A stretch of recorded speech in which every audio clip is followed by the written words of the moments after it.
Folks, Black Star Network is here. Oh, no punches! I'm real revolutionary right now. Support this man, Black Media. He makes sure that our stories are told. Thank you for being the voice of Black America, Roland. Stay black. I love y'all. All momentum we have now, we have to keep this going. The video looks phenomenal. See, there's a difference between Black Star Network and Black-owned media and something like CNN. You can't be Black-owned media and be scared. It's time to be smart. Bring your eyeballs home. You dig?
Today is Wednesday, April 10th, 2024. Coming up on Roland Martin Unfiltered, streaming live for the Black Star Network. I'm here in Augusta, Georgia, courtesy of McDonald's attending the Masters. I'm going to give a little shout out to the Morehouse men's golf team as well as the Eastside Golf Boys. I'll have that for you on today's show. Also, Chicago police fired 96 shots in 41 seconds, killing a young black man during a traffic stop. We'll show you some of the body cam footage and talk to the family's attorney. In Florida, Florida Sheriff's deputy get disciplined for strip searching a black man in broad daylight. We'll talk to the reporter who broke this story. In the Mississippi Goon Squad, it tortured two black men.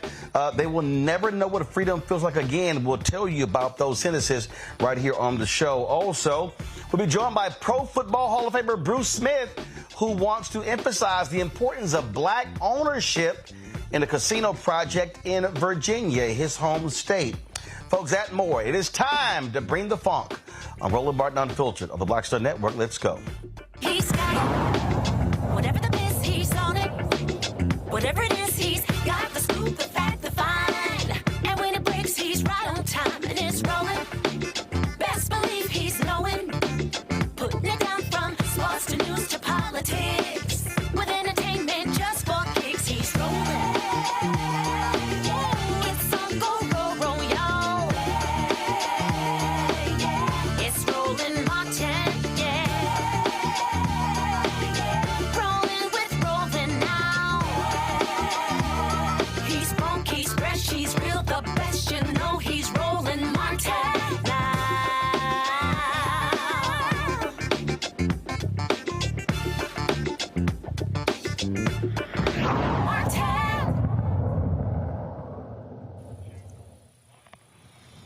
Here we go again. Another simple traffic stop results in the death of a black man. This time, a seatbelt violation in Chicago leads to 96 shots being fired in 41 seconds. This took place on March 21st when tactical officers with the Chicago Police Department stopped 26-year-old Dexter Reed before gunfire erupted on both sides. The released body cam video sparks questions rather than providing answers. How could the plainclothes officers see Dexter was not wearing a seatbelt when his windows were tinted? And how was Dexter supposed to know who these plainclothes officers were when they didn't announce themselves while they surrounded his car with guns drawn? Now, what you're about to see is very triggering, so we want to give you a heads up to turn away if you do not want to see this video. So we're going to give you that time. All right. So this is a 2-minute and 45-second video, folks. Watch what happened. Do not roll the window up. Do not fucking roll it up. Unlock the doors now. Open the fucking door. Unlock the doors now. Open the fucking door. Unlock the door now. Open the door now. Open the door now. Open the door now.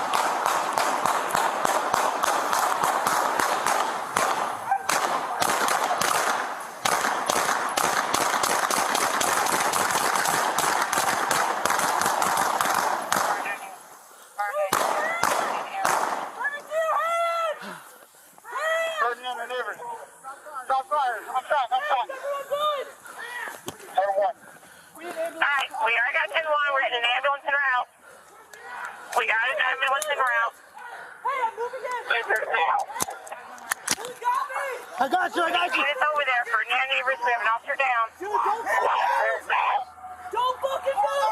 Unit, step it up. We got ambulances en route. Don't move.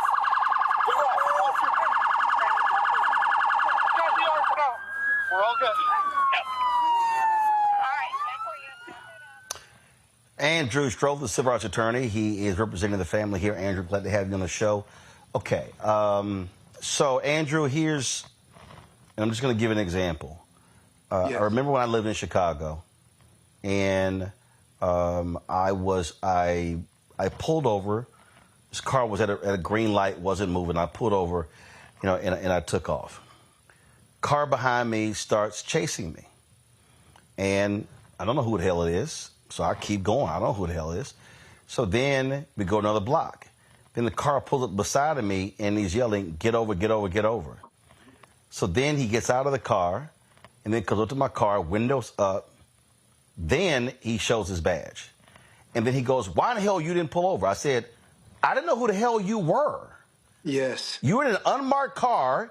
Okay, I can't tell who you are. Why in the hell am I going to pull over because some dude is telling me to pull over? When I see this here, what I saw when that body cam started, at no point did I hear anyone yell, "Roll your window down, Chicago police. This is an order." Now, have you seen anything where these officers identified themselves to this young man? Roland, not only did they not identify themselves as Chicago police, they rolled up on him, cut him off, unmarked police car, plain-clothes officers wearing hoodies and baseball caps. Dexter Reed had no idea, from what I've seen on the video, that they were police officers. So what we see is an unconstitutional, unreasonable, pretextual, racist stop on the west side of Chicago. And as you know, Roland, they've got these tactical units that do unconstitutional policing with decades of history regarding abuse in black communities. So to me, what started wait. Now I'm so you're telling me that he's driving down the street. All of a sudden, cars pull out in front of him. They block him in. Yes. Plainclothes folks jump out over a seatbelt.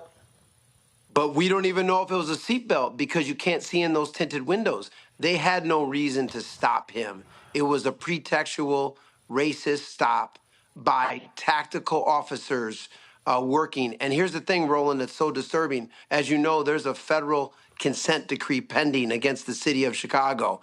And part of the historical evidence shows these tactical units are terrorizing citizens on the west and south sides. And so it's tragic. And then in the middle, dozens of rounds fired.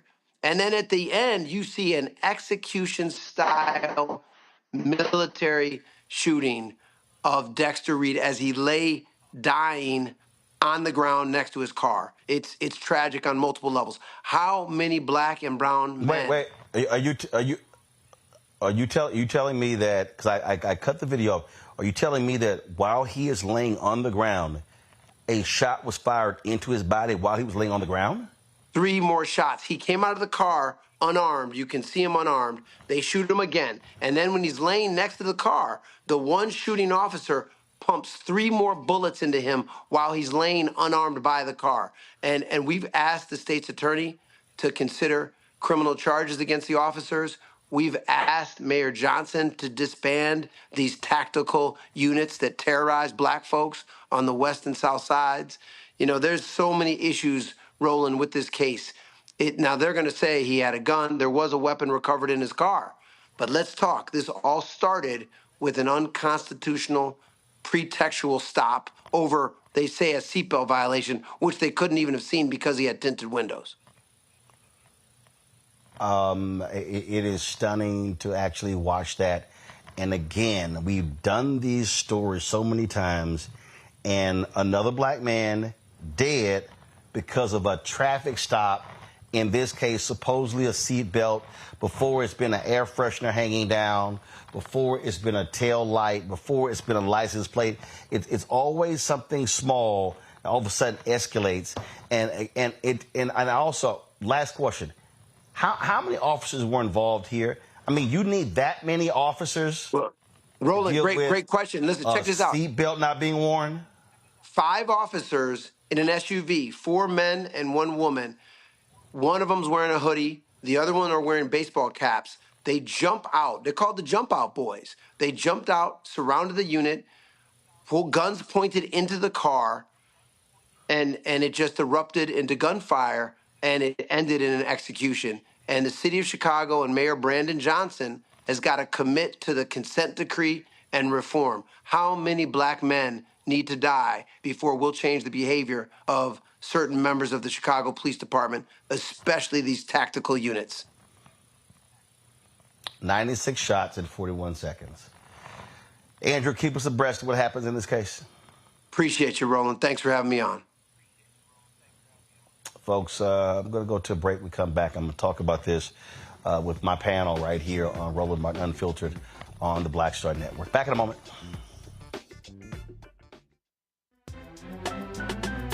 I'm Faraji Muhammad, live from LA. And this is The Culture. The Culture is a two-way conversation. You and me. We talk about the stories, politics, the good, the bad, and the downright ugly. So join our community every day at 3 p.m. Eastern and let your voice be heard. Hey, we're all in this together. So let's talk about it and see what kind of trouble we can get into. It's The Culture. Weekdays at 3, only on the Black Star Network. Fanbase is pioneering a new era of social media for the creator economy. This next generation social media app with over 600,000 users is raising $17 million, and now is your chance to invest. For details on how to invest, visit startengine.com/fanbase or scan the QR code. Another way we're giving you the freedom to be you without limits.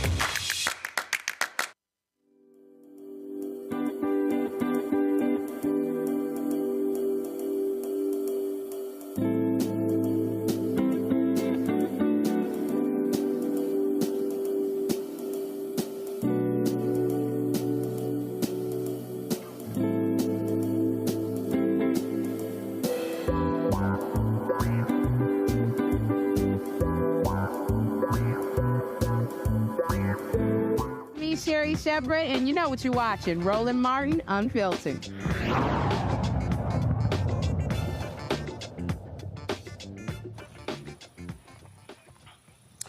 All right, folks, welcome back to Roland Martin Unfiltered here on the Black Star Network. Let me introduce my panel, Robert Portillo. He is host, People, Passion, Politics, News and Talk 1380 WAOK out of Atlanta. Scott Bolden. He is, of course, lawyer in D.C., former chair of the National Bar Association in D.C. Chamber, D.C. PAC, Chamber of Commerce PAC. Scott, listen. I understand the role of officers. I understand when it comes to combating crime. But it takes all of that for a seatbelt violation? Really? No, it doesn't take all of that. But, I love breaking these videos down. If you look at the stuff, first of all, tactical units. So we're going to do this here. We're going to do this here. Make this point right here. And we have the video from several angles. And so what we're going to do is we're going to play these videos, and then we're going to go through that, and we can sort of describe. So make your initial comment. Then I'm going to have them replay the first video. And then guys get the other videos ready so we can actually break it down. First, tactical units aren't hired and aren't on duty to make traffic stops. That's the first thing.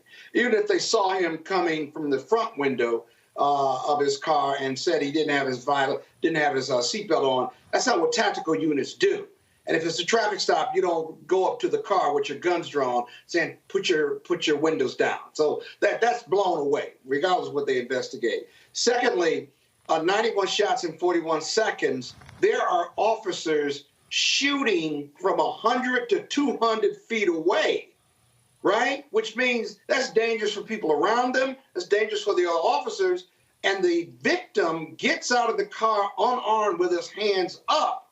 And when he gets to the back of the car, they're still shooting. And those bullets, after he's got his hands up and he's outside the vehicle, that's when he gets shot. And you can see he gets gunned down by 3, 4, 5, 6, 7 different shots, including it looks like the officers from a distance who's behind the car just firing.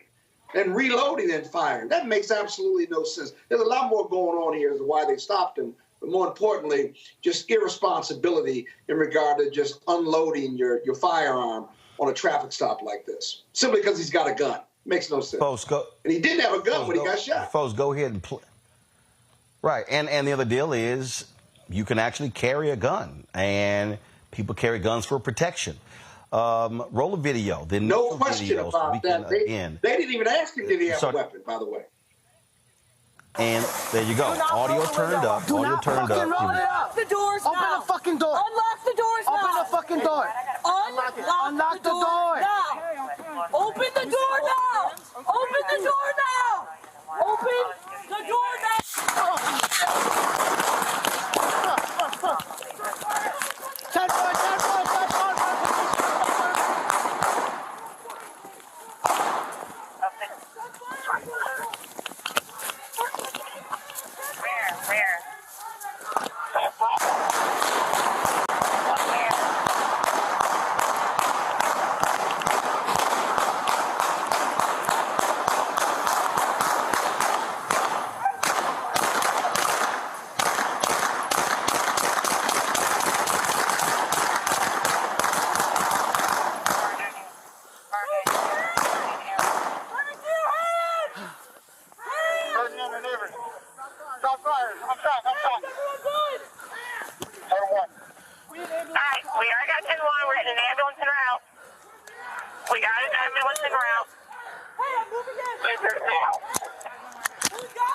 I got you. It's over there for near neighbors. We have an officer down. Dude, don't fucking move. Unit, step it up. We got ambulances en route.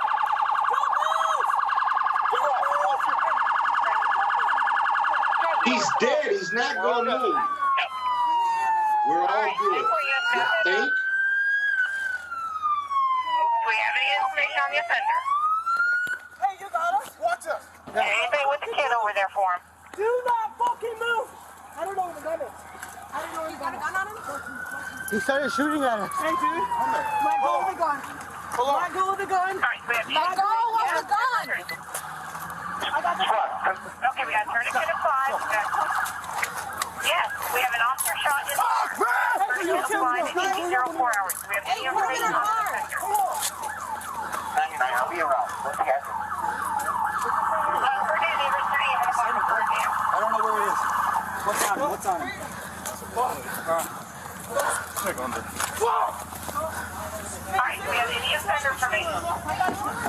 Give us 1 second. Do we have any information on him? Hey, we got a casing right here. Heads up. Watch your feet. Watch your feet. If anybody there is getting in, give us any information. Yes. Yes. We are aware. We have an ambulance request there. All right, folks, now cue up the next video so we can look at it from that particular angle. And go ahead and press play. 11:32. Do not roll the window up. Both hands up. Unlock the doors now. Open the fucking door. Unlock the doors now. Hey, watch. Unlock the door now. Open the You see door both his now. hands? Open the door now. Open the door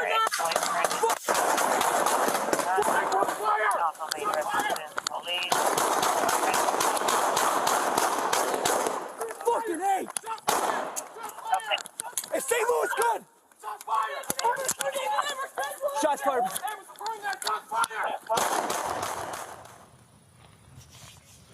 All right, so there's another angle. Let's play that one. Hey, put your window down, man. Roll the window down. What are you doing? Hey, roll this one down, too. Do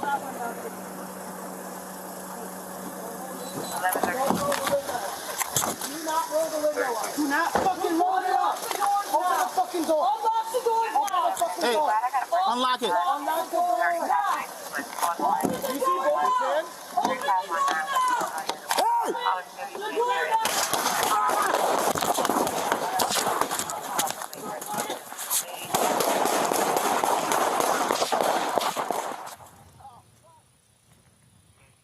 All right, so we got 3 more videos.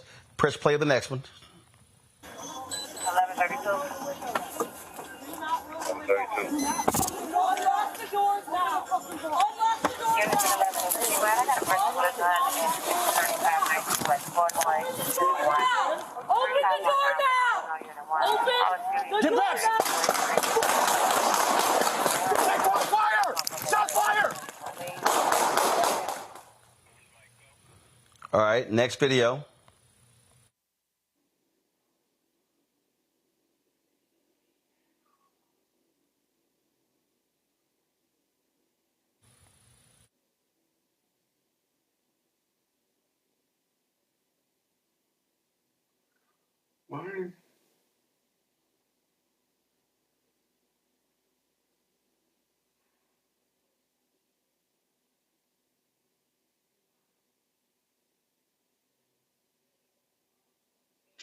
Why did they approach him with his guns drawn? This was a tactical stop. This was not a traffic stop. All right. Okay. Here's the last video. Here's the last video. Press play.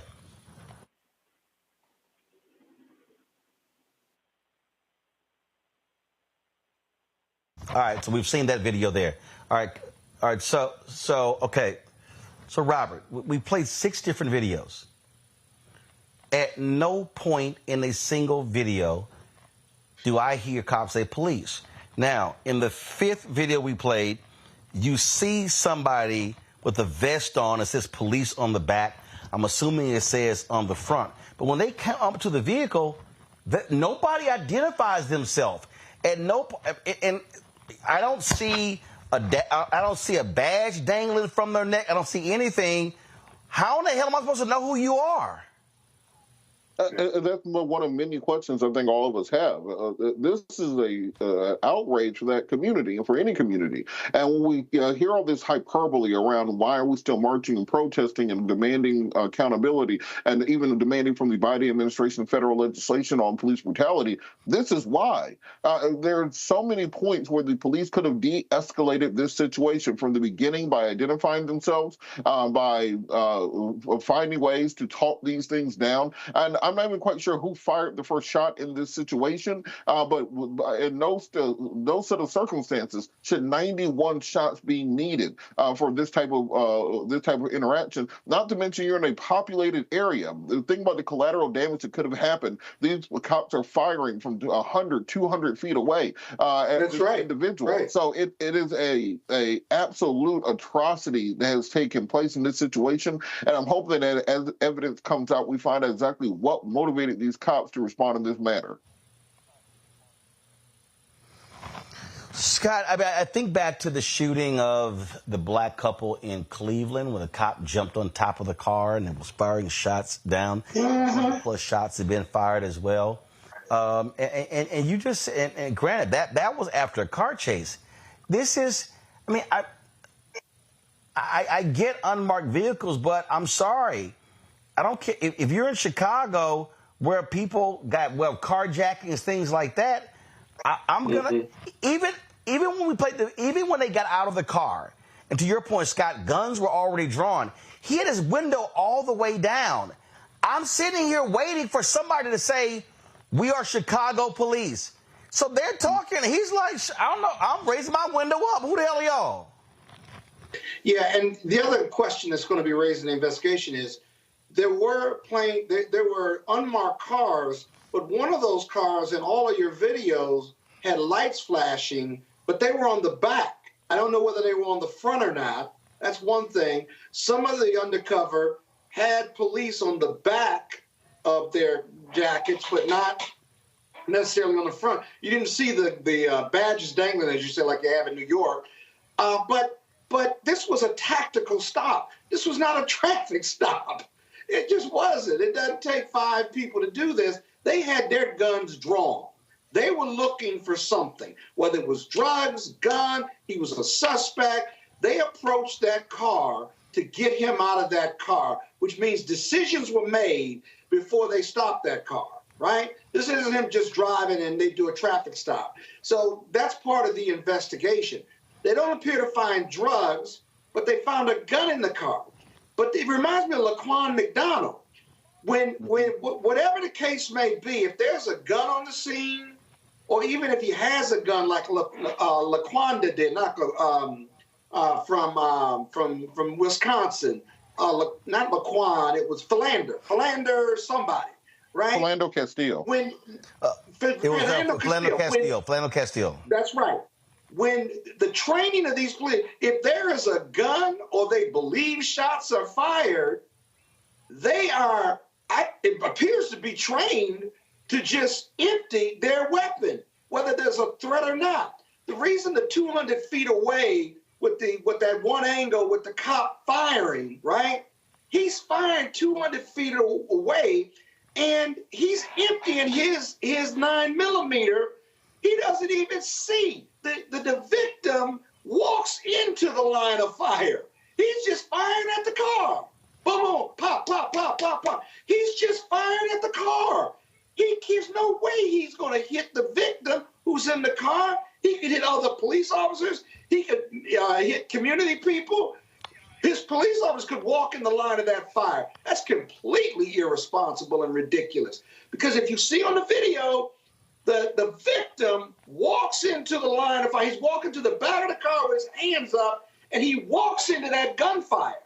That's what that video shows. And if he walked into that gunfire, he didn't have a weapon on him. He left the weapon in the car. And then lastly, when they approached the car, right, look how they escalated.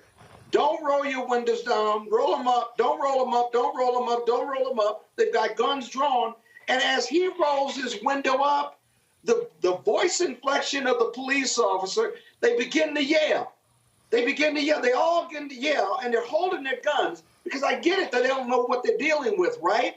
But they have a sense of what they're dealing with, but he hasn't shown a weapon yet.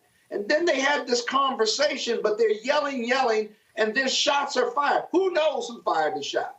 If the young man fired the shot, even if he did, right, then they're free to fire, but not recklessly fire, right? If they fire into the car, they've got to see whether they hit something or not. Remember, they don't know who else is in the car, too. There could be a passenger. There could be kids in the back. This is irresponsible at several levels. I could do a lot more analysis, but that's my immediate response to this. This is crazy. Robert, final comment. One of the fundamentals of gun ownership and gun training is never fire or even point your weapon unless you not only know exactly what you're aiming at, but what is beyond it. And in this situation, they are firing blindly into a vehicle. And as Scott said, there could have been children in the back seat, could have been explosives in the back seat for all they know. And they are firing blindly into it. How is that going to be self-defense or defense of an officer? How exactly do you explain the need for 91 shots? When I think at some point in time, they thought the other officers firing was the victim firing back at them. And so they start firing at each other ostensibly, because that's how, did you see how jittery they were, how scared they were? This is not a job for people who are jittery or scared, and that showed in their reaction. And I'm hoping we get more information on this, but our prayers to the family and, of course, the victim in this case. Yeah. Absolutely insane. All right, folks, we'll keep you apprised of this story. We'll be right back on Roland Martin Unfiltered on the Black Star Network. Hatred on the streets, a horrific scene, a white nationalist rally that descended into deadly violence. White people are losing their damn minds. As an angry pro-Trump mob storms the U.S. Capitol, we've seen We're about to see the rise of what I call white minority resistance. We have seen white folks in this country who simply cannot tolerate black folks voting. I think what we're seeing is the inevitable result of violent denial. This is part of American history. Every time that people of color have made progress, whether real or symbolic, there has been what Carol Anderson at Emory University calls white rage as a backlash. This is the rise of the Proud Boys and the Boogaloo Boys. America, there's going to be more of this. Here's all the Proud Boys, guys. This country is getting increasingly racist in its behaviors and its attitudes because of the fear of white people. The fear that they're taking our jobs, they're taking our resources, they're taking our women. This is white fear.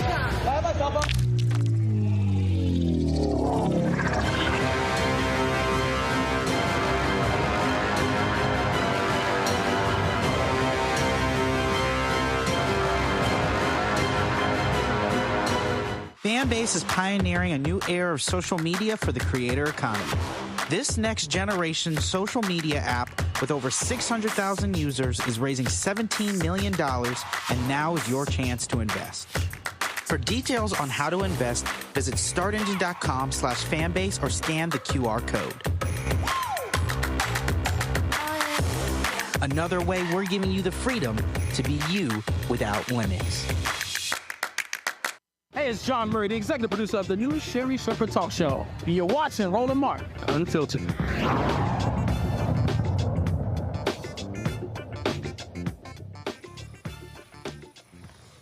2022, a black man was strip searched in broad daylight in Jacksonville. Well, the results of that is that the sheriff's office has said that those officers were wrong and violated a policy. Ronnie Reed was stripped in the middle of a street in front of his family members. The officers did not find anything, but he was arrested for selling cocaine. The state's attorney's office dropped the charges against Reed in February, but only after spending more than a year pressing him to accept a plea agreement that would have sent him to prison for at least 4 years. Nicole Manna of the Tributary, the investigative reporter who broke the case, joins me now from Jacksonville. Glad to have you on the show, Nicole. Hi.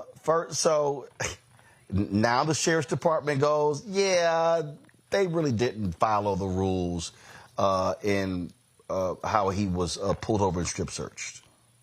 Right. So the sheriff's office actually opened their investigation into this arrest after our reporting on what had happened, our reporting that questioned if they broke policy, if they broke state law.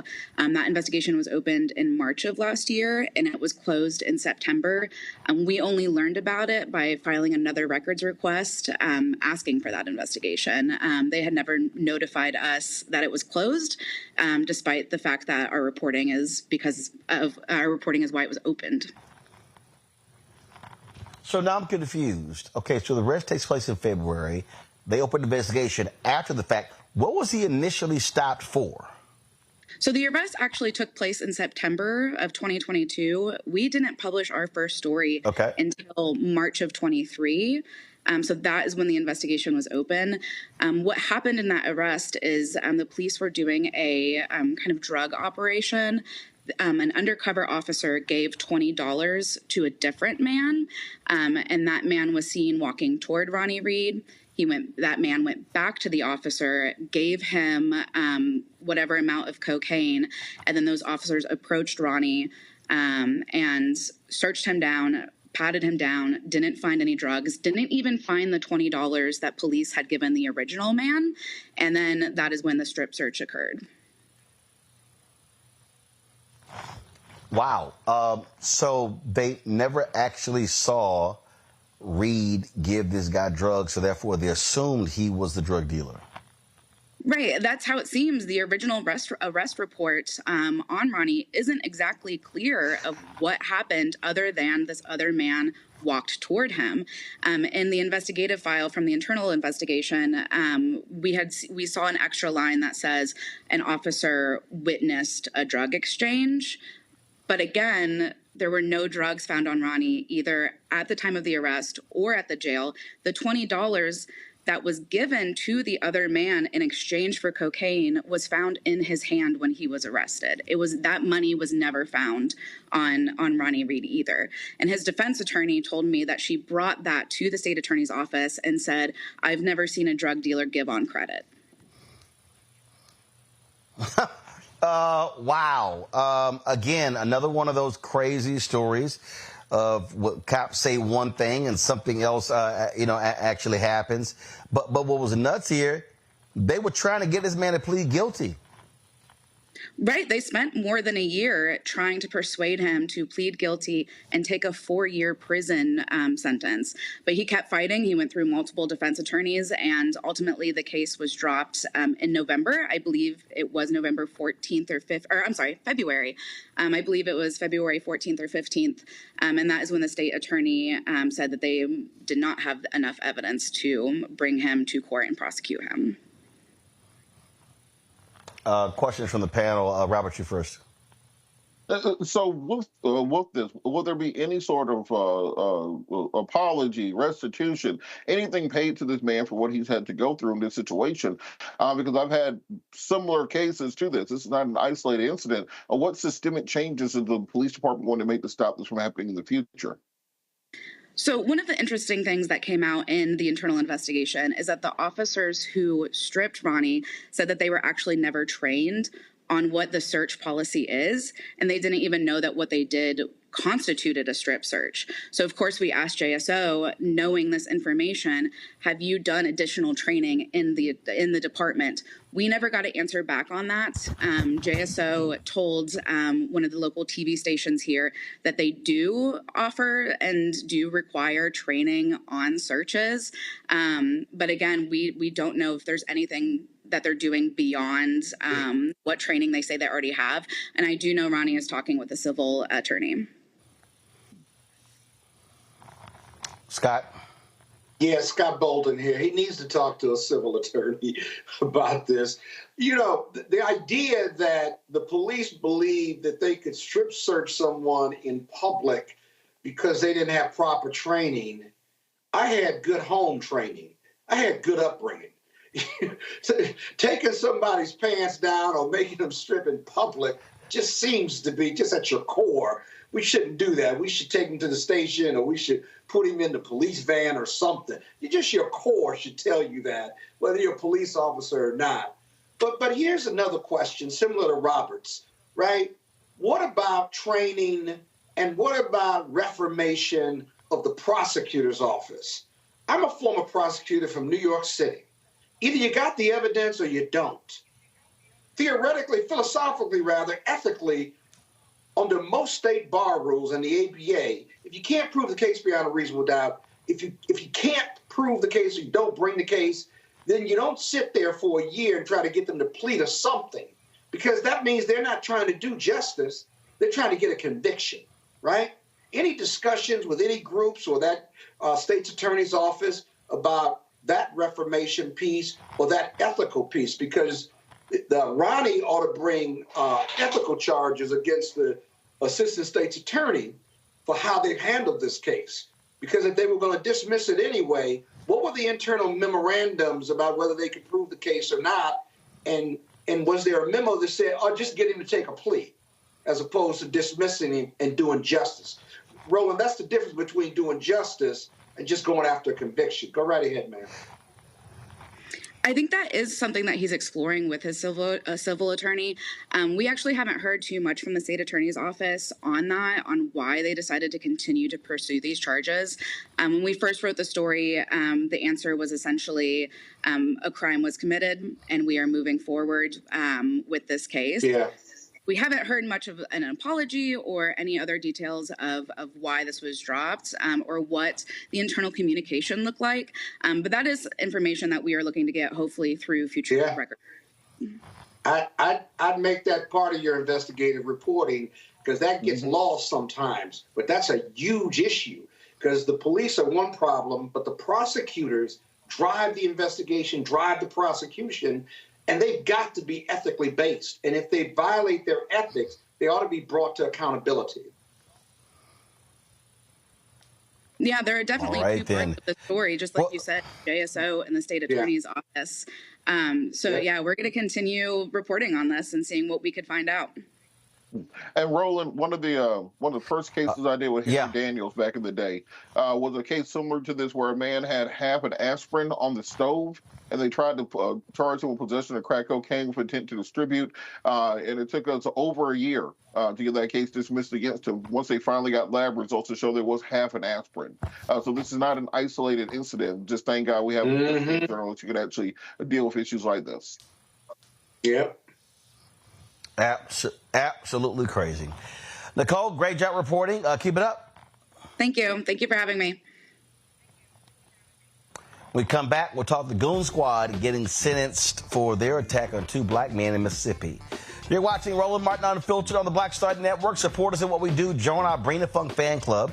Our goal is to get 20,000 of our fans contributing on average $50 each a year. That's $4.19 a month, 13 cents a day. Send your check and money order to P.O. Box 57196, Washington, D.C. 20037-0196. Cash App, $RM Unfiltered, PayPal, R Martin Unfiltered, Venmo's RM Unfiltered, Zelle, Roland at RolandSMartin.com, Roland at RolandMartinUnfiltered.com. We'll be right back. Janet actually called me, and she said, "Do you remember us having an argument in the studio, whatever?" And I said, "No, not really, because we never argued in the studio." And she said, "Well, there's this piece we found, and can you come over and watch it with me?" And I said, "Sure." And I went over and watched it, and I loved it. I just started laughing. I said, "This is great. This is great, Janet." And she said, "Okay, so you're okay with this?" I said, "Yeah, I'm fine with it." Because literally, we worked together for, I don't know how many days we've been in the studio together, and literally we had maybe one argument like that, right? And it was captured. But of course, that's the thing that absolutely people want to see. But yeah, that kind of thing happens. Some days that's with your voice isn't good today. Let's just go see a movie, or let's go just chill. Or some days it's tough love, like you got to do that again.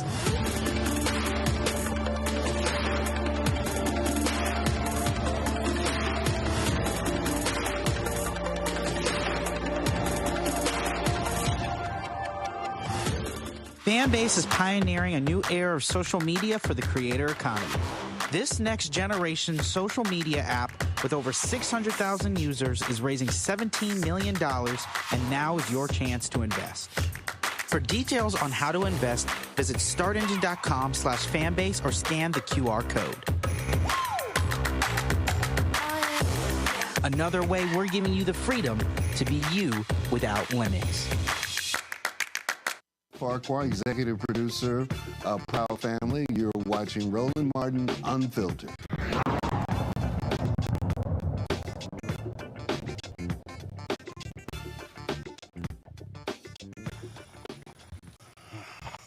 Folks, we've talked about the Goon Squad in Mississippi, 6 white cops who brutalized 2 black men. Well, they pled guilty to federal charges. Now they have learned their fate in state charges.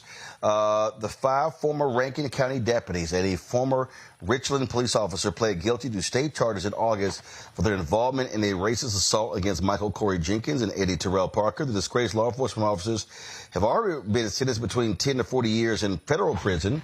Rankin County Circuit Judge Steve Ratcliffe sentenced Brett McAlpin, Jeffrey Middleton, and Daniel Opdyke to 15 years for a hindering prosecution and 5 years for conspiracy to commit hindering prosecution. Joshua Hartfield got 10 years for hindering prosecution and 5 years for conspiracy to hinder prosecution. Christopher Detman got 20 years in prison for burglary and 5 years for conspiracy. Hunter L. Ward got 20 years for aggravated assault, 20 years for burglary, and 5 years for conspiracy to commit hindering prosecution. The state sentences will run concurrently with federal sentences. They must permanently surrender their law enforcement certificates. I mean, you see right here these 6 thugs and what they did. And the bottom line is, let's not even believe for a second this was an isolated incident, Robert. Yeah, that's exactly what I was going to say, Roland. For every one case like this that comes to light, we had this with the Red Dogs in Atlanta years ago. So many law enforcement agencies around the country have squads of this nature, have groups of this nature. And often in the name of public safety, in the name of combating crime, because communities, when crime goes up, they get very lax on human rights all of a sudden.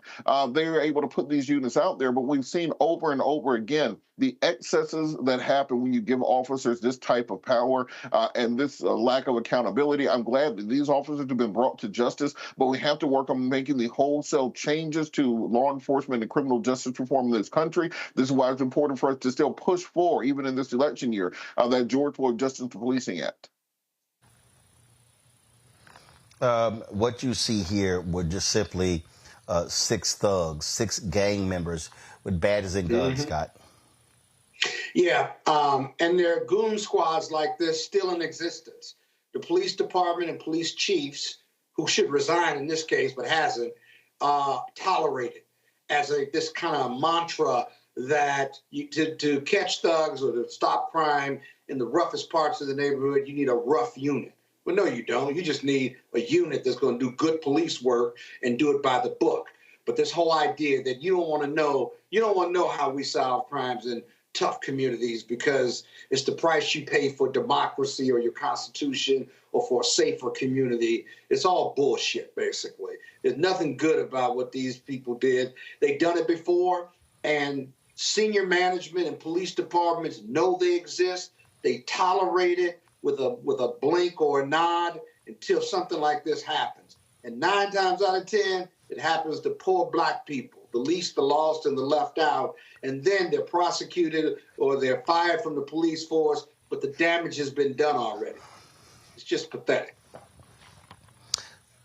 Yeah, and so certainly glad to see these thugs brought to justice. Speaking of bringing a thug to justice, Donald Trump's trial begins on Monday. This fool, y'all, this fool tried to sue the judge. I mean, he will delay and delay and delay.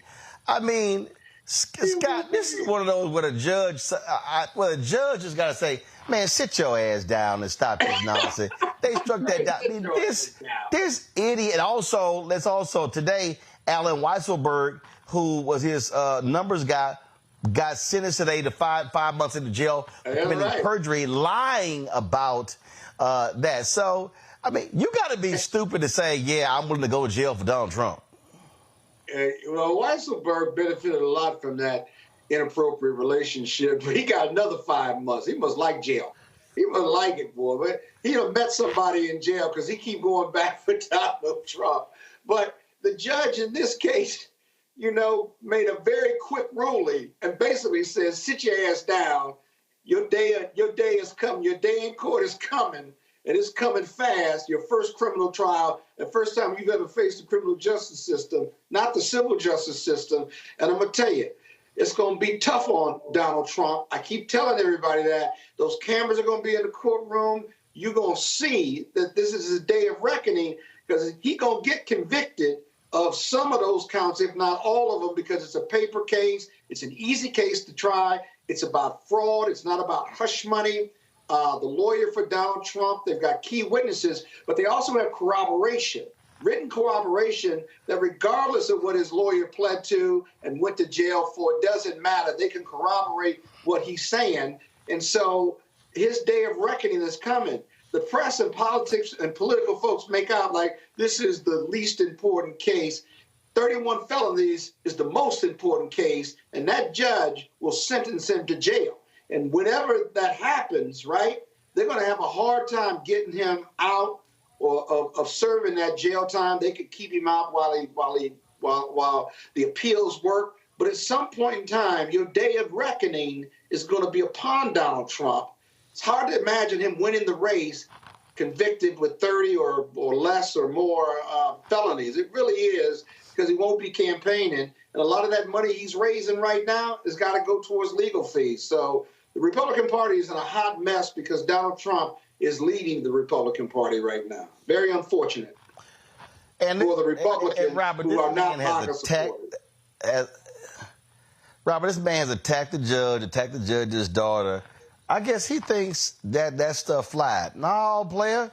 So they slapped him with a gag order. And then, am I the only one who found it strange that Michael Avenatti was on MSNBC last night talking from federal prison, saying Trump can't get a fair hearing?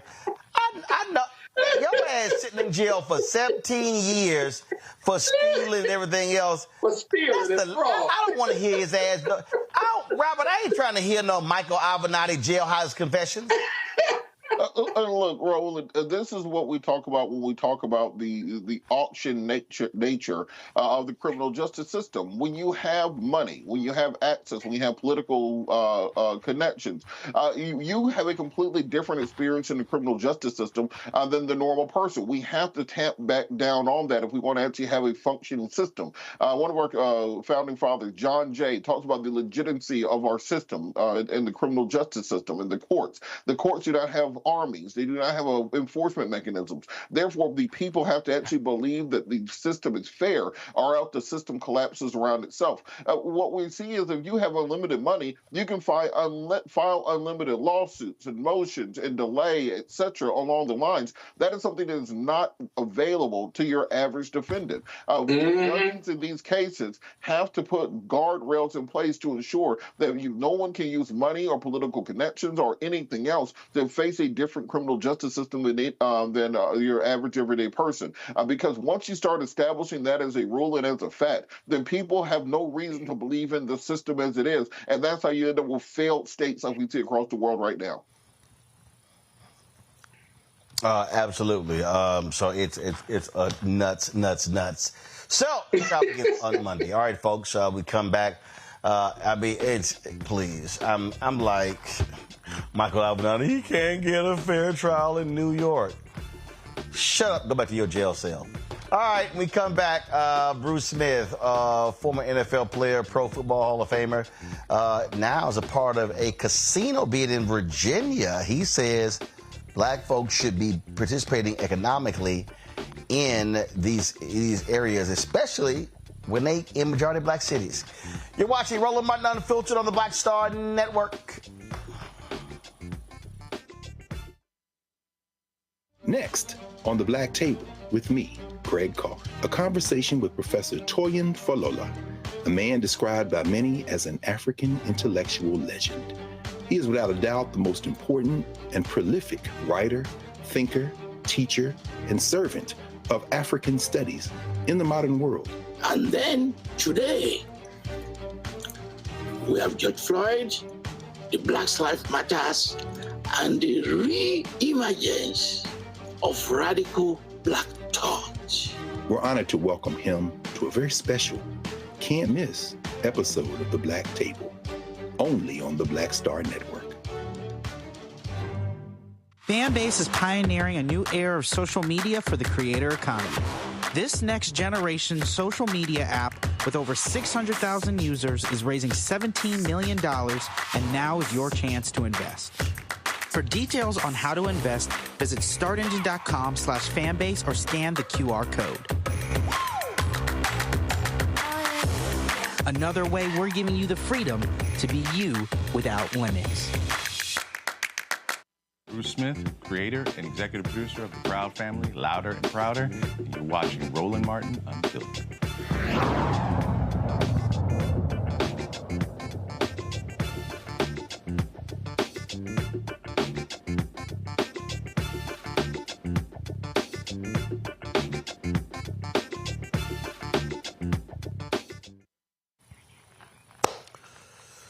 So Virginia has commissioned several cities to be able to build casinos in the state. Now, Urban won. They had 2 referendums. They lost those 2 in Richmond. Now you have an effort that's in Petersburg, Florida. And Bruce Smith, Pro Football Hall of Famer, says, you know what? Why are these casinos being built in black cities and black people not participating? Well, he has joined several others to bid on that casino. There are a number of people who are vying for that license. They are very lucrative licenses, and so Bruce Smith joins us right now. Bruce, glad to have you here. The reality is, right, since Don Barton died, there's not been a single African-American owner of a casino in the United States. Well, and hi, Roland. It's good to be on your show, and thanks for having me. I hope that we're about to change that. There's too much at stake. There's too many people that have paved the way for this opportunity, and we cannot let it pass us by. It's not the fact that in the project in Richmond didn't have African-American participation. The majority of these folks were not from Virginia. And when we have these economic opportunities, groundbreaking economic opportunities and once-in-a-lifetime opportunities that come in our doorstep, and for Virginians not to have a major stake at these opportunities, I just think that it's an injustice. And we need to make sure that Virginians have a seat at the table because we live here. We spend our money here. We send our kids to school here. And we know how to strengthen our communities and what's needed in our communities and to help uplift our people, as opposed to folks from out of town coming in here and telling us what we think we need or what we should have or the opportunities we should get, quite frankly. And look, we've seen this before where licenses come up and people outside vie for those licenses. I look at Bally's in Chicago that vie for one in Illinois. So you have these, international casino companies. But your whole point is, hey, if you're a state and you're a city, you should really be looking to the people who are from there to participate in the economic viability of these projects. It strengthens the fabric of our communities, our cities, and quite frankly, the state. We just had these opportunities come to light when legislation was passed to build 5 casinos in the state of Virginia. Just like with marijuana licensing.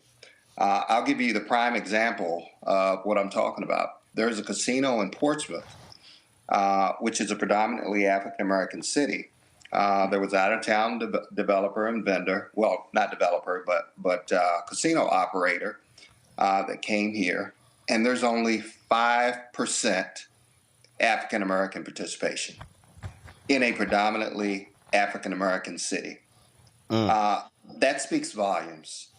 So when this opportunity came along, because of my long history with the Cordish Company, one of the things that I emphasized that we had to have a significant stake in uplifting this community and having a seat at the table. And they agreed, and I think we're about to make history if we are chosen to be the developer of this resort, casino, entertainment development. We're going to employ over the life of the build out 7,500 people.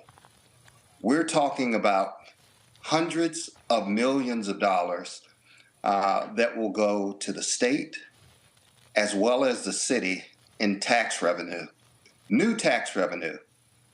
So I just think this is a once in a lifetime opportunity for the citizens of Petersburg. And it's a once in a lifetime opportunity for Virginians to have an opportunity to invest in this generational project that will create generational wealth and will also decrease the wealth gap in our state and in our cities. Scott? Hey, Bruce, Scott Bolton here. Bruce, if these are licenses that have been awarded, are they going to be voted on by a referendum, or are we beyond that? And I can see Urban One is a client of mine, but I did not represent them in regard to the Virginia licenses and stuff. But I know a little bit about it, just on the periphery. These five licenses, do they have to be voted on by referendum, or are they locked in and there's a commission that's going to award them based on an RFP? Yes, this casino license will be voted on by referendum. So the process, I'll give you the short version. And the short version is the city sent out an RFP. There were 5 vendors that answered the RFP. We happen to be, in my opinion, the strongest team. The Cordish Company has over 100 years experience of development. I've got over 20. They have. Yeah, I'm familiar with them. Yes, they have. They do business all over the world. They are very strong. They built and they own casinos in a number of major cities. But the fact that, and let me get back to your referendum. So the person that will be selected, the group that will be selected, by the city council and the committee to move forward as being the vendor. First, they have to become a host city, which means it has to go through through the House and the Senate. They have to pass it. The governor signs the bill, and after the governor signs the bill, then it becomes law. There's a holdup right now. There is language in the bill that talks about that it has to go back. The governor took that language out, which was, and I'm losing my train of thought right here for a minute, but the governor took the language out. So now it's up to Don Scott to do the right thing. And doing the right thing will be doing the right thing for the citizens of Petersburg that has high rates of unemployment, poverty, food deserts, limited resources to fund schools. There's just so many problems that exist. And this will be the economic engine that this city needs to provide hope, entertainment, and give these folks a shot in the arm with good paying jobs and a prosperous future. Yeah, but Bruce, I'll just share this with you. I don't think you have to worry about Black people in Virginia supporting this initiative, because they certainly want it. Your opposition is going to come from those who don't live in the community and those who have a view of the world that is not, that you and I don't share, given the melanin in our skin. That's the first thing. Yeah. And the second thing is local support. There was no issue with local support. You may have even more, but those prior efforts had good local support. It's that your opposition is well organized, financially backed, and they are forced to deal with. Do not underestimate them, because those referendums, those two referendums that were lost already, they made all the sense in the world for people that look just like us. So I'll leave it at that. Good luck, brother. Yeah. Well, and the word I was trying to recall at the time, I probably had too many cushions while I was playing in the NFL. I didn't say that. You said that. But it's called the reenactment clause. The governor took it out, so the governor did his part.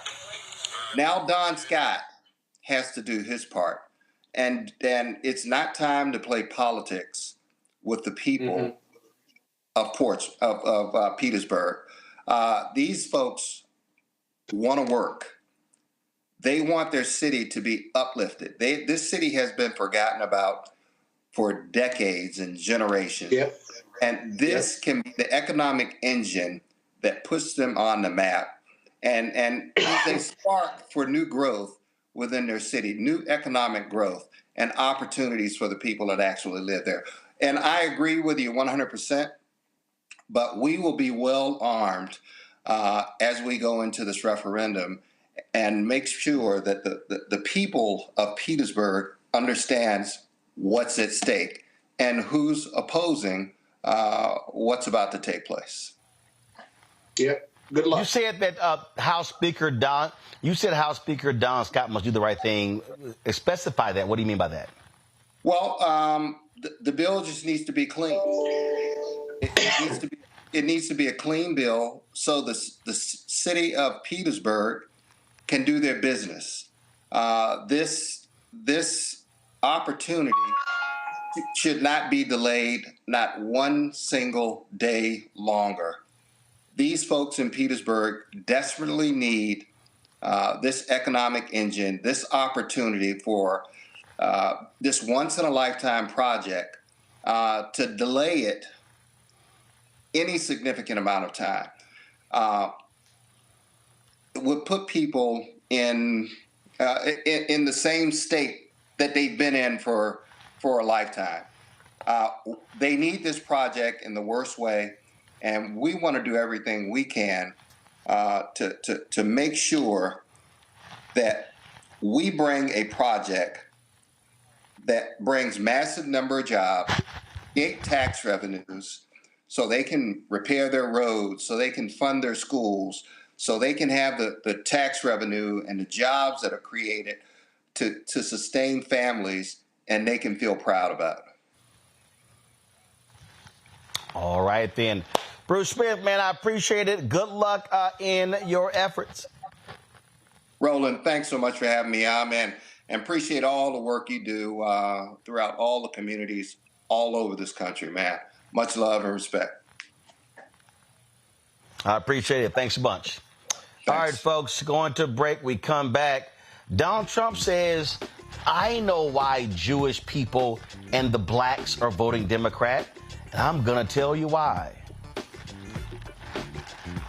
Yep. We're going to show that racist next. You're watching Roland Martin Unfiltered on the Black Star Network.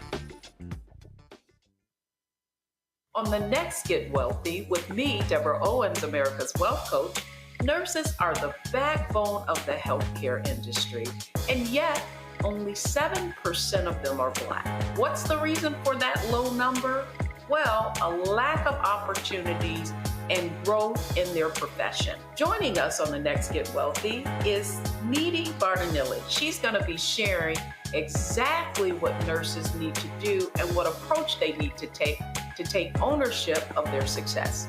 So the Black Nurse Collaborative really spawned from a place and a desire to create opportunities to uplift each other, those of us in the profession, to also look and reach back and create pipelines and opportunities for other nurses like us. That's right here on Get Wealthy, only on Black Star Network. Fanbase is pioneering a new era of social media for the creator economy. This next generation social media app with over 600,000 users is raising $17 million, and now is your chance to invest. For details on how to invest, visit startengine.com/fanbase or scan the QR code. Another way we're giving you the freedom to be you without limits. I am Tommy Davidson. I play Oscar on Proud Family, Louder and Prouder. Right now, I'm rolling with Roland Martin, unfiltered, uncut, unplugged, and undamn believable. You hear me?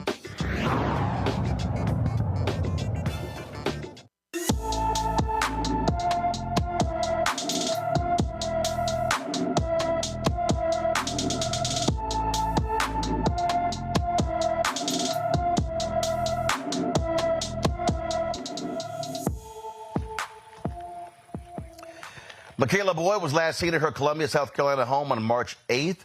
The 15-year-old is 5 feet tall, weighs 130 pounds, with black hair and brown eyes. Anyone with information about Michaela Boyd is urged to call the Columbia, South Carolina Police Department, 803-545-3500, 808-543-3500. All right, folks, Donald Trump says he knows why Jewish and black people are voting for Democrats. It's out of habit. Listen to this, fool. They don't want to talk about that. They don't want to talk about the attack of October 7th on Israel because Biden is no fan of Israel. Any Jewish person that votes for Biden does not love Israel, and frankly, it should be spoken to. How a Jewish person can vote for Biden or a Democrat, because they are on the side 100% of the Palestinians, and he doesn't know how to get out of it. He's stuck. But he is, if you look at what he's done, he is totally on the side of the Palestinians. And frankly, it's incredible that historically Jewish people vote for Democrats. To me, I cannot, and I know you're Jewish, Wayne, and I know you vote for me, but I don't understand it, and you probably don't understand it either. If you take the 10 worst presidents in history, add them all up, they haven't done damage to our country like this lunatic has done. And that's not even including the weaponization of the DOJ against me, his political opponent, and all of the other things that are taking place. He has done more damage to this country than any other president, and multiply it times the 10 worst. There's never been anybody like him. It's horrible. And, you know, when you talk about the Jewish people, you can also say the black people. African Americans have been brutalized by this man. And by the way, if you look at his statements about them in the 1990s, he spoke horribly, very racist about black people, horribly about. And I mean, like at a level that very few people have heard. Yeah, well, he's a racist. His best friend was Senator Byrd. You know, I really think a lot of it's habit, Wayne. A lot of it's habit. I see you caught on to that when I said it initially in the program. A lot of it's habit. That's all it is. Jewish people by habit, and it's changing. They vote for the Democrat, and black people by habit vote for the Democrats. Right. But now the African American population we're at the highest level anyone's ever been at as a Republican. It still should be much higher because of what I've done with criminal justice reform, with funding the black colleges and universities, with all of the opportunity zones. Nobody's done more than I have. I say nobody's done more since Abraham Lincoln. I actually wanted to go beyond Abraham Lincoln, but some people thought that wasn't a good thing to do, so I left it at that. That is the biggest lying fool you've ever seen. And see, this is what happens when you keep telling a lie, folks start believing it.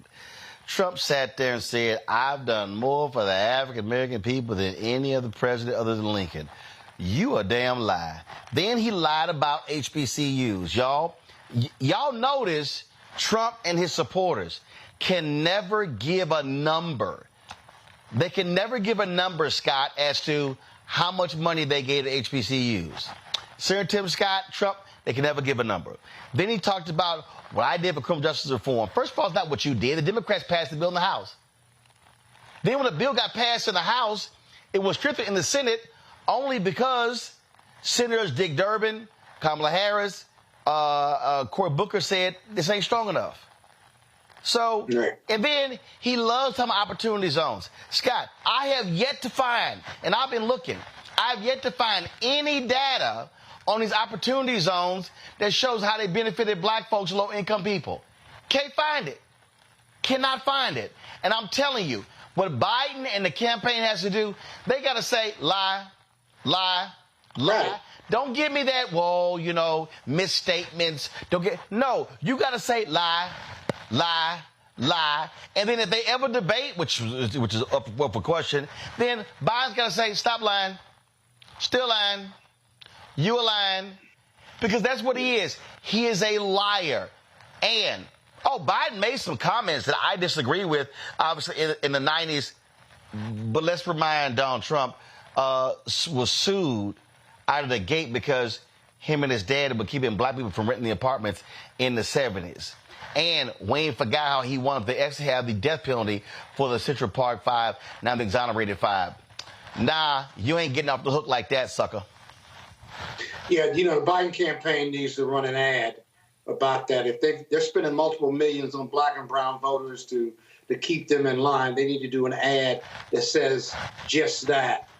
Donald Trump says A, lie, and then the reality, okay? He gave some money to the historical black colleges, but that's not offset by what Biden has done in regard to historical black colleges or better yet. But Scott, hold up. It's not that he gave money in his budget. And my frat brother, Dr. Walter Kimbrough, who's been president of 2 HBCUs, has worked at several others. He said Trump zeroed. The program they keep touting was a program that only accounted about $90 million for HBCUs, okay? Let's just be clear, okay? And that's the program they keep saying was made permanent. But Trump kept zeroing that program out of his budget. And so they never want to talk about that. And so it ain't even a question when it comes to the giving. But he is a liar. And then to say, well, black people vote Democrat out of habit. No, actually, black people have been voting Democrat. Let's be real clear. Black people started voting Democrat with Kennedy in 1960. Before that, black people were voting for Republican because black people were voting for Republican based upon policies from Lincoln's Emancipation Proclamation all the way through the 1800s and 1900s. But it was policy, not habit, policy. That's right. That's right. And the other thing is, why would black people vote for Donald Trump or Republicans now? So if you want to talk about policy, what policy or initiatives does the GOP have that says, yes, we want black people, we want to empower you, and we want you to vote for us? Yeah, that's the question I always ask black Republicans and stuff. The Republicans are anti-gay, they're anti-DEI, they're anti-abortion. They're anti-gun control. They are anti-criminal justice reform, police reform, anti-voting rights. I mean, they're anti-pre-child care. So that's 8 policy considerations right there. Whether you intellectualize your vote or not will give you reasons as to why you vote Democrat as opposed to Republican. You got to give me some policy that says that black people ought to be here with me. And you just don't have that. I'll tell you something else, too. He lied about Biden, too, and this Hamas war. Now, I don't agree with Biden, and I think he ought to be doing more, but we're talking about humanitarianism. We're not talking about supporting Palestine or Hamas. We don't support Hamas. Nobody does. Or the Jewish people. He done more. Those are our bombs being dropped, right? Those are our financial and military support being dropped, and our concerns about humanitarianism are being ignored. So I don't know what he's talking about if you're Jewish and you vote Democratic because Democrats don't like the Jews. No, we support Israel, a 2-party state solution. We also support the Palestinians' right to live. Instead of bulldozing Gaza, there's got to be a way to eliminate Hamas, who, by the way, isn't even in Gaza. The leadership is elsewhere in Qatar. But just bulldozing them through military, you're not going to outrun these images, Palestinians and children and hospitals and camps being bombed because there are 1 or 2 Hamas leaders there. There's got to be a better way. And you got to give these people a way out, and you got to give them food. Hell, they're over there bombing aid workers. They bombed and killed the hostages, right? And what about the hostages? We got to bring them home. Those are Americans. Some of those people are Americans too. But just bombing your way through to stay in office, Bibi Netanyahu, to not face criminal justice charges, to stay in office because you don't want a referendum or you don't want new elections, right? At the expense of 30,000 Palestinians, something's got to give. All Biden is saying is, listen, we support you, but there's got to be a better way to do that. How is that anti-Israel? It just simply isn't. So, I don't know why we give credence to anything he says, because he just lies all the time. You say it enough times, he believes it, and he but I don't believe it. But the reality is you got people who believe the lies, and we have to say, no, here's the truth. And I'm telling you right now, okay, I don't care what any poll says. If you are black and if you are broke and white, if you broke and Latino, you got to be a fool voting for Donald Trump. That man don't give a damn about none of y'all. He ain't letting y'all walk through the lobby of any of his hotels. This man is an absolute ingrate. He is demonic. He is evil. He deserves absolutely no votes whatsoever. And it manifests itself. He's told you who he is. Believe him, right? And we just won't. Since when did we oppose Biden because he's too old? All of a sudden we don't like his age. You won't like his energy. Really? Well, I like what he's doing with the economy for sure. I like what he's doing with climate change for sure. I like what he's done on the abortion issue. I like all that. And there's more than enough reason to vote for him for those reasons alone. I'll tell you one last thing, Roland. This abortion issue, I'm going to tell you, you can talk about the economy, you can talk about criminal justice reform, you can talk about all this. Let me tell you something. The value differential, if that's a word, the value differential in this election may be democracy and all those other things, but abortion, driving a wedge issue and leveraging that issue on abortion, where you have white women around this country telling their stories, because it's more than just abortion. It's life sciences, it's healthcare, it's the ability to have babies or to save your life if you've got a bad birth process, if you will. That's got to resonate with every woman in here. I don't like seeing women get abortions, but it's a woman's choice. The government ought not be in it. And 75% of Americans, wherever you poll, maybe 65%, say it ought to be a woman's choice. Even in red, poor, conservative states, those numbers are there. And so I think it's going to be a real wedge issue. If the Democrats don't put their foot in and drive a truck through that issue, then I don't think they're going to win. But abortion has got to be front and center. You know, I got some fool in our in our chat talking about Roland, stop lying. Point me the lie. Point out the lie. Show me how much money went to HBCUs under Trump compared to Biden-Harris. I'll wait. Donald Trump he accidentally went to a HBCU because they had this event that we were going to give him an award, Benedict College, that got ridiculed and slammed because it was really put on by some Republicans. This man is a fraud. All he cares about are the rich in this country, and for the life of me, I don't know what y'all folks with no college degree, only high school diplomas are thinking by saying you're going to vote for this man. He don't give a damn about nobody making $40,000 or less. Hell, he don't care if you're making $100,000 or less. He is unscrupulous. He is a fraud. He is a shameful individual, and he keeps lying. And I'm going to call out the lie when he says it. Lie, lie, lie, lie, lie. L-I-E, not L-Y-E. Lie. L-I-E. He's a liar. And again, I dare any of y'all watching, please bring to me the proof how opportunity zones have been effective. I'll wait. Let me go to a break. I'll be right back.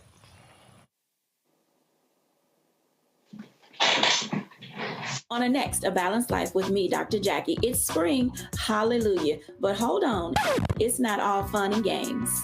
With the sun and the warmth comes the need to clean, the clutter, mentally, physically, emotionally, socially. All of those things need to happen. Getting rid of the clutter and clearing the cobwebs in our head and in our home. That's next on A Balanced Life on Black Star Network. Fanbase is pioneering a new era of social media for the creator economy. This next generation social media app with over 600,000 users is raising $17 million, and now is your chance to invest. For details on how to invest, visit startengine.com/fanbase or scan the QR code. Another way we're giving you the freedom to be you without limits.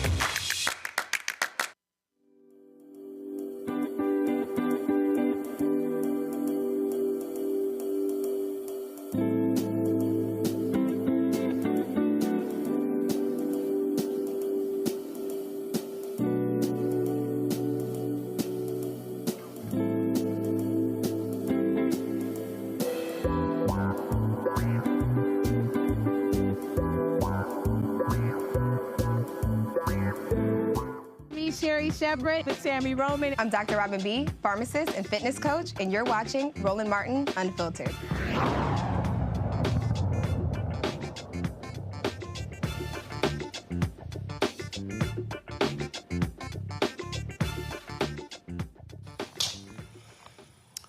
Folks, Los Angeles Mayor Karen Bass, former Congresswoman Karen Bass, she says she wants to see California Congresswoman Barbara Lee replace Marcia Fudge as Secretary of HUD.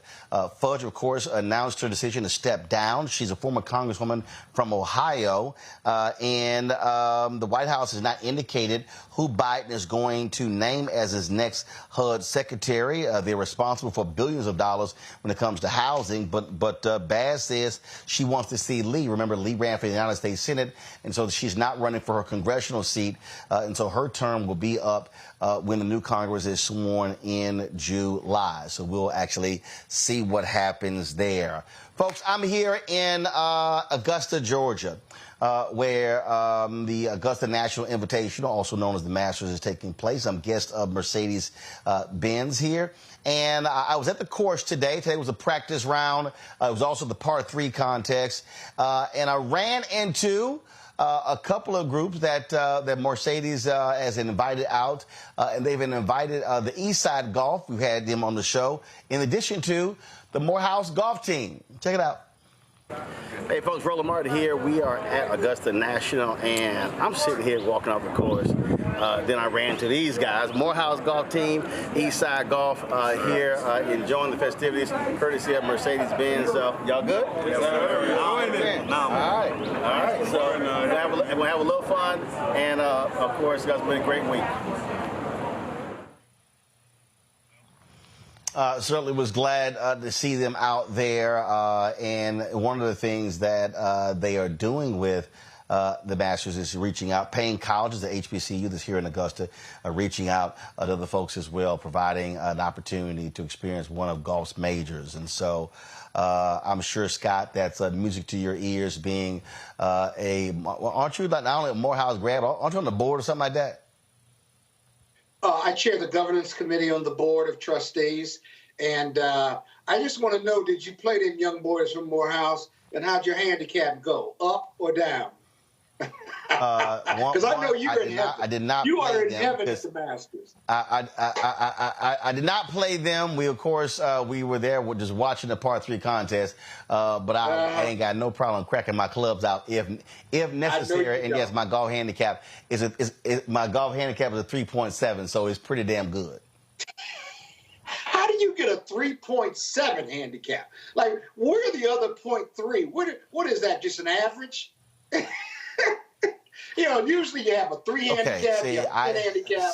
I got a 20 handicap. No. 3.7. How do you get that? That's because that's what happens when you working alongside, or when you got bootleg friends of yours who don't actually turn in their scorecards.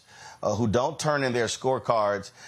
they can actually showcase their handicap. And so when I put it, so I have a golf handicap index from the folks at USGA. So we got skills. You've shown me that several times. But I'll show it to whoever. But I'll be happy. Whoever you ask. I'll be happy. Hey, I'll be happy to bring your little behind out to the golf course and take some of your legal money. I mean, so I'm going to invite you to my private country club, and I'll let you play. They only have so many blacks. What's the name of your club? I'll make you one of those. Huh? What's the name of your club? Lakewood Country Club in northern Bethesda, sir. You belong Lakewood? Have you played that? Oh, okay. Have you played that course? Lakewood, okay. Hey, I think I played Lakewood, so listen. Okay. I will be happy. I got some boys. I got a team come there and take. I want you to come out and play my team. You can put your little team together. I ain't got no problem dusting off some short. I ain't got no problem dusting off some short. They big hitters too. They big hitters. They ain't I put teams together to win golf tournaments. That's what I do. Because I can't play worth shit, so I put teams together. You know what? That's probably the one thing you and I have agreed on the most. You can't play worth shit. I can't play worth. And also, I did run to a couple. I did run to a couple of cappers on the golf course, and one guy was like, he said, "You got that red?" I said, "No, let me help you out. The colors of my show are my high school colors, Jack Yates High School, crimson and gold, and so that's why I have the shirt on. That's why I have this here. So I let them know. Let them know. So and again, us alphas, we can show y'all how to wear red. So that's how we do it. We've got dinner. Actually, I look much better in black and gold, old gold. Oh, God. Oh, I look great in red, but I look much better in black and old gold. Your mama told you years ago that you were a fine black man, and you believed it. You believed it, right? That's the first problem. My mama said, your mama told you. My mama said it. My daddy said it. My grandparents said it. My aunts and uncles said it. And not one lie was told. They all prejudiced. They prejudiced. No, they also smart. I got to go. We got dinner in 20 minutes, and so I'm cutting the show short. That is it. Enjoy. Yes. So now you ain't got to complain about. Well, I mean, I've been a lot of other golf tournaments. There were a number of people. There were a number of folks. There were a number of folks who I ran into. There were a number of people who I ran into. There were a number of folks. You know what? Let me show this here. Let me go here and show this. I took Hold on, let me just do this here. He gonna start showing. No. I just who you got, no. I just remembered. Because I want to go ahead and do this. So there were a lot of people. First of all, let me tell you something. Everywhere we go, we run into fans of Roland Martin Unfiltered. There are people, they were on the golf course out there.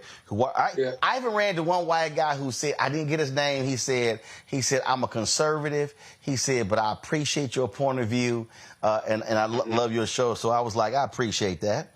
It was, but again, there were number of brothers and sisters out there. I do love when you see black folk because they give you a look like. And I was like, that's me. So I helped them out. But that was when after I finished going around, there was a young sister. It was so funny. She was taking me around. She goes to a high school. She goes to a high school here in Augusta. She plans on going to nursing, University of Alabama. And she didn't know who I was. But it's all good. And we were, I saw these two sisters who were working the tournament. They had pink hats on, and they had pink hats, and they had their green shirt on. And I said, I know y'all AKAs. I dropped by to see them. And of course, they were. And so it was good to see them. So just give me a second. I'm gonna go ahead and show this here. And then also, I got to give a shout out to a brother as well. He runs all content. We work together at CNN, and I got an opportunity to see the whole content center. It's a massive complex. This brother, he runs all of it. He's from New Orleans. I had a good time chatting with him as well. So let me shout out Derek Moore. Derek Moore, he again runs all the content stuff. Fantastic brother. So I just want to give him a shout out. It was good seeing the folks. And again, I want people to, the reason I'm saying that, I want people to understand that look, our people are here. Our people are here. Our people are working the event. The people who are attending, who are working in corporate communications as well. And so I think it's always important to showcase folks who are doing. I also happen to, Carol, check your email and check your text. Let me know when y'all, I put it in the group me as well, so let me know when y'all have it. So I pulled up, let me know y'all have it. So I was going around speaking to lots of different people, and understand, I have not seen Ron Townsend. So, Scott, you may not know him. He used to run Gannett Television. Ron Townsend, in 1990, became the first African-American member of Augusta National. And then remember when they had a lot of the criticism for lack of women here, Martha Burke and her group, they were protesting. And so then it was around that time when Condoleezza Rice became, they brought in one of the first female members of the club. Saw her on the course, had the opportunity to speak to her. We're going to pull the photos in a second. So here's the deal. So today was a practice round, the par 3 contest. It's the only day you can take photos. You cannot bring, they don't even allow cameras on the grounds. And if they catch you with a camera, not only will they take the camera, they will also literally take your credentials and ban you for life. So could not have any of that, but I did have the opportunity to take some pictures. To Derek Moore, again, who runs all of content for the Masters, a team of over 1,000. He gave me a tour of the whole facility. We worked together at CNN back in the day, and so it was great to see him. We're going to show his photo in a second. Let me know when y'all got it. And then I cannot remember this. Okay, check your text. It's also in Group Me. There also was, like I say, the sister who drove me around. She was giving me the tour of the whole joint. That was too funny as well. And so she said, you know what? She says, she said, my apologies. I don't know who you are. She said, but my mama and them probably do. I said, baby, you tell your mama and them who I said, when you tell your mama and them your mama and them who you drove around, they gonna tell you exactly who you drove around. But you know, one of the things that I do is I speak to everybody. I speak to all of, you know, everybody who worked there. You know, that's how you're supposed to do it. So it was the brothers and sisters who worked the security, who working on the grounds, who working in concessions. I ran to this one sister. She was Sigma Gamma Rho. Scott, we were in the concessions area, and we're in the merchandise area because they do crazy business in merchandise. And so we took a picture, and I said, because she didn't have a camera, I said, listen, we're gonna email it to you.